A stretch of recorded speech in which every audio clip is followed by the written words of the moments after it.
Salut à tous, c'est Nico sur AppTest.com. Donc aujourd'hui, comme promis, on teste le Samsung S6 Edge Plus. Donc magnifique téléphone, finition au top, hein. On est vraiment sur ce qui se fait de mieux aujourd'hui avec allez, l'iPhone 6 hein, quand même. L'iPhone 6 est magnifique. Au niveau finition, c'est clair que là, on est vraiment sur du très très haut de gamme. Bon, vous allez me dire, c'est ni plus ni moins qu'un plus gros S6. Effectivement, c'est ça. Tout bêtement. Mais c'est quand même du plus bel effet. Les formes sont légèrement différentes que le S6 normal. Mais il est vraiment magnifique. Alors, le petit hic, pour moi, c'est la prise en main. Parce qu'en fait, quand vous le tenez derrière, les arêtes, on les sent bien. Et c'est vrai qu'il est assez grand, donc c'est pas ce qu'il y a de mieux pour le tenir. Moi qui apprécie beaucoup le G4 est incurvé à l'arrière et il épouse vraiment la forme de la main. En fait, si on le prenait à l'envers, ce serait en fait mieux. C'est pour ça que, à mon avis, le Note 5, à mon goût, est un mobile extrêmement réussi. Donc j'espère, et normalement ça devrait être le cas, qu'on va le recevoir en France prochainement à la vente. Donc voilà, la prise USB, on n'est pas en type C hein, encore, hein, bon, ça viendra peut-être. Le haut-parleur, le jack, le micro, les boutons du volume, le slot pour la carte SIM directement, et puis le bouton on-off bien sûr, et le bouton menu qui fait office de lecteur d'empreinte également. Donc vous voyez, très beau téléphone, vraiment magnifique. Donc voilà,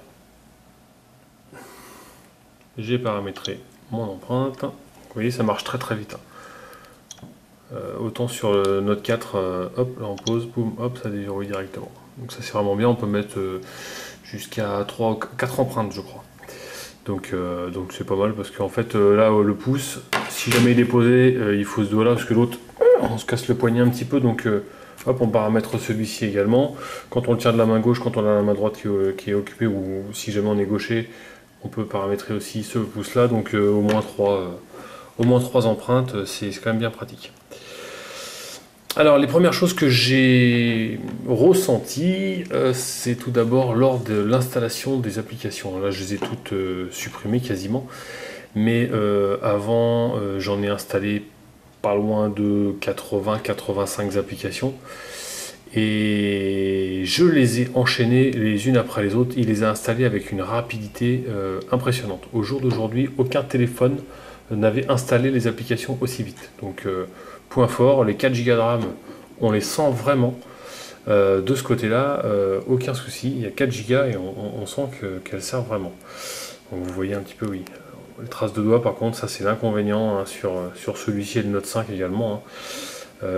C'est beau, ça se raye pas facilement, mais alors, traces de doigts, c'est un petit peu embêtant. Surtout sur la version or, je pense. La blanche, je pense que c'est celle qui se voit le moins. Mais bon, pour l'instant, il n'y a que la finition or et la finition noire. Donc voilà, bon, là j'ai voulu changer, j'ai pris en or. Je la trouve vraiment bien réussie. Au niveau de l'interface, bon, les icônes ont légèrement changé. Vous voyez, ils sont légèrement arrondis. Bon, ils sont sympas. Voilà. On a toujours le mode pour aller directement sur le changement des fonds d'écran, les widgets, les thèmes, les grilles. Si jamais vous voulez mettre plus ou moins d'icônes. Donc les icônes grossissent et on change un petit peu d'emplacement. Voilà, on peut en mettre 4, on peut en mettre 5. Voilà. Donc ça c'est pas mal. Ce qui aurait été bien, c'était la possibilité, encore une fois comme sur le G4 par exemple, de pouvoir modifier les icônes. Parce que des fois il y a des icônes, c'est vrai qu'ils sont pas très très beaux. Par exemple le message, je trouve que le jaune n'est pas terrible. Bon. C'est ça aussi la particularité Android, c'est que quand il y a quelque chose qui nous plaît pas, normalement on peut le modifier.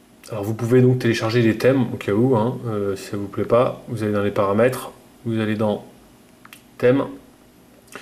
Vous avez déjà 3 thèmes qui sont déjà préinstallés dans le téléphone. Bon, il y en a un tout rose qui est pas terrible, bon, on sait jamais. L'autre au niveau de l'espace. Si vous en voulez plus, vous allez dans la boutique de thèmes.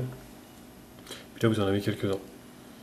J'en ai repéré un qui était pas mal, c'est le Material Dark, voilà celui-ci, qui reprend un petit peu l'esprit des, des téléphones Google, hein, assez simple, brut, qui me convient parfaitement, parce qu'en plus ça change la couleur verte-bleue, là, un petit peu de chez Samsung, ils ont du mal à la retirer, ça la change également, donc c'est pas plus mal. Bon, ça c'est les goûts et les couleurs, vous faites ce que vous voulez, l'avantage c'est que vous pouvez au moins changer ça. Niveau appareil photo, on est sur du 16 millions de pixels. Alors niveau photo, c'est juste top. On fait vraiment des photos magnifiques avec ça. Bon, franchement, c'est ce qui se fait de mieux avec le G4. Le G4 pour moi est aussi une référence. Niveau photo vraiment exceptionnel. Niveau selfie aussi, c'est pas mal. 5 millions de pixels, bon, c'est un peu moins bien que le G4 par exemple, mais bon, c'est pas mal. Au niveau des dimensions, on est quasiment comme un Samsung Note 4 ou un Note 5, hein, à 1 ou 2 mm près. On a fait précédemment un comparatif entre des différentes phablettes, vous pouvez regarder sur le site iPlace.com ou sur la chaîne YouTube. On est donc sur la même taille. Alors, l'écran incurvé, c'est bien, c'est beau, mais dès que vous êtes en extérieur, il y a des légers reflets qui se font sur les bandes, sur les côtés. Et bah, moi, ça me gêne un petit peu. Bon, c'est vrai que c'est magnifique par contre. Des téléphones, il n'y en a pas deux comme ça. Mais à mon goût, ça gêne. Et puis quand on regarde une vidéo également, quand on le met dans ce sens-là, le haut et le bas, ça gêne un peu, on croirait que ça plonge un petit peu, là que ça remonte, c'est un peu bizarre.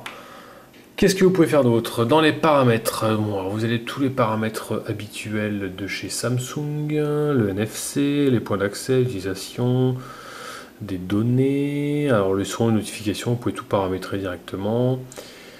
L'affichage, bon, il y a la luminosité, la police, vous pouvez changer la police si vous voulez, vous pouvez le mettre un petit peu plus gros, là, vous voyez, en haut ça change, tac, tac, tac, tac, voilà, bon, on va la mettre un petit peu plus gros, si on a un grand écran, autant en profiter.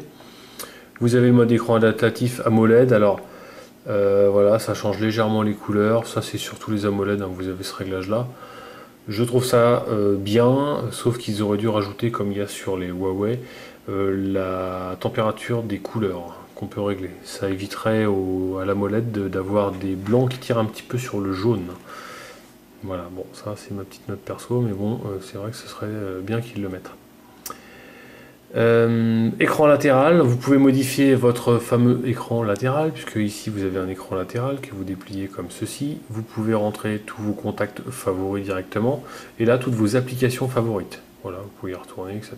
Et puis hop, vous ressortez directement.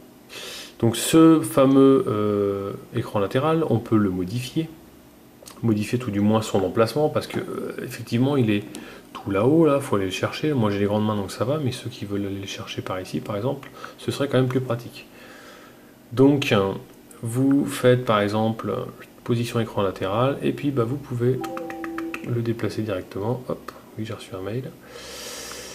Et voilà, donc ça c'est pas mal, vous pouvez changer les couleurs, attribuer une couleur directement à chaque contact que vous aurez rangé dans votre écran. Mouvement et geste, bon ça c'est les fonctions standards de Samsung, enfin sur les hauts de gamme. Les appels directs, le Smart Alert hein, qui vibre dès que vous prenez le téléphone, dès que vous le prenez, si ça vibre, c'est que vous avez reçu un message, un mail, etc. Donc vous n'avez même pas besoin de regarder, que vous savez déjà. Là, le mode muet pour couper la sonnerie sur les appels entrants et les alarmes, vous couvrez l'écran avec votre main ou ça désactive l'appareil. Balayer pour capturer, là, vous faites comme ça balaye automatiquement, pardon, l'écran, ça fait une capture d'écran automatique. Bon, les paramètres d'application, les applications par défaut, vous pouvez mettre des lanceurs si vous préférez, hein, pour modifier un petit peu tout ça. Les fonds d'écran, alors vous avez un fond d'écran qui s'adapte automatiquement sur l'écran de verrouillage par exemple, de la météo. Donc il vous affiche la météo sur votre écran de verrouillage selon s'il fait beau, s'il y a de la pluie, etc. Sinon vous pouvez aller dans la galerie ou alors vous pouvez modifier directement. Donc ça c'est pas mal. Ça reste standard aussi, le mode simplifié, les comptes, les sauvegardes. Bon, le stockage sur celui-ci c'est un 32 Go pour le moment, parce qu'il n'y a que du 32 disponible, mais les 64 arrivent, les 128 on ne sait pas encore. Ce sera la surprise, à mon avis oui, puisque Apple va le sortir, donc sinon il serait un petit peu en retard Samsung, mais ça m'étonnerait. Ils nous font une petite blague avec le Note 5 déjà, donc je pense qu'on va l'avoir d'ici quelques semaines. Donc voilà, au niveau de la batterie 3000 mAh, elle fait largement la journée, donc ça c'est le bon point, c'est un des avantages sur un gros téléphone comme ça, bah, que en fait ça fait largement la journée, contrairement à un S6 par exemple, ou à encore un G4. Au niveau du son, du haut-parleur, bah écoutez, ça fonctionne très très bien, hein. On entend très très bien, ça sature pas, on sent comme sur le S6 normal, qu'au niveau du son ils ont fait beaucoup d'efforts. Ça se rapproche un petit peu, on a un petit peu la résonance d'un iPhone 6, hein, pour pas le citer aussi. Donc non, très bon son au niveau de la musique également, hein, on est sur du bon matériel. C'est ce qui se fait de mieux de toute façon, donc là-dessus il ne faut pas se poser de questions. Je rappelle que bien sûr le téléphone est livré avec un chargeur rapide, puisque ça c'est une particularité de la batterie, il se charge extrêmement vite, hein. Le câble USB bien entendu, et des petits casques intra-auriculaires. Voilà, je ne les ai pas sortis lors du unboxing, mais bon, vous les avez certainement vus. Et un chargeur reste un chargeur. Voilà.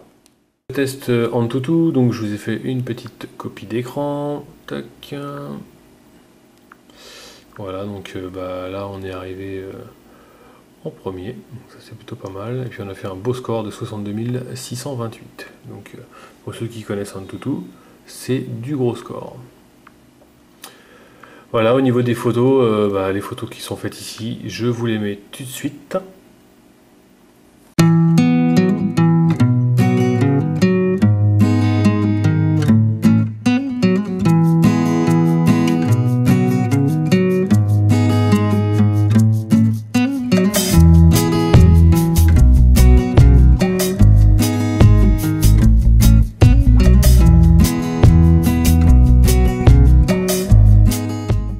Voilà, donc deux belles photos, hein, on en parlait tout à l'heure, mais elles sont vraiment très très belles, c'est ce qui se fait de mieux, je le répète. Niveau jeux vidéo, on a pris encore un bon vieux jeu vidéo bien lourd pour voir si ça fonctionnait parfaitement. Et ça fonctionne parfaitement, il n'y a aucun souci. Si ça ne tourne pas sur un S6 Edge+, je ne sais pas sur quoi ça va tourner. Donc il n'y a aucun problème, je ne vais pas vous passer tout le jeu, mais il n'y a vraiment aucun souci là-dessus. Au niveau des jeux, voilà. Tac. Donc voilà, magnifique téléphone, magnifique écran, 5,7 pouces. Le téléphone n'est pas si grand que ça. Moi ça ne me dérange pas. On voit extrêmement bien, c'est du Quad HD, donc c'est ce qui se fait de mieux aussi, hein, pour le moment. Donc c'est vraiment un excellent téléphone. Au jour d'aujourd'hui, si je devais prendre un téléphone, je pense que je m'orienterais quand même sur ce modèle-là, parce que c'est du Quad HD, c'est un 5 pouces 7, la taille d'écran est raisonnable, on n'est pas non plus sur des gros téléphones. La finition est exceptionnelle, il est vraiment magnifique, même si certes il laisse des traces de doigts, mais bon, ça c'est un petit peu tous les téléphones.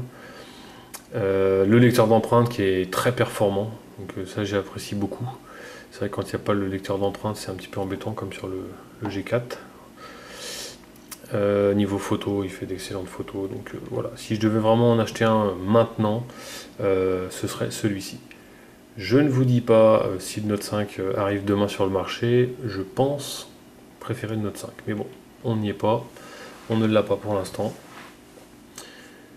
Donc voilà, pour ce test du Samsung S6 Edge+, donc magnifique téléphone. N'hésitez pas à laisser vos commentaires, savoir ce que vous en pensez, etc. Et puis bah, prochainement, on aura également un nouveau test surprise sur hypetest.com. Voilà, allez, à bientôt, merci d'avoir suivi la vidéo.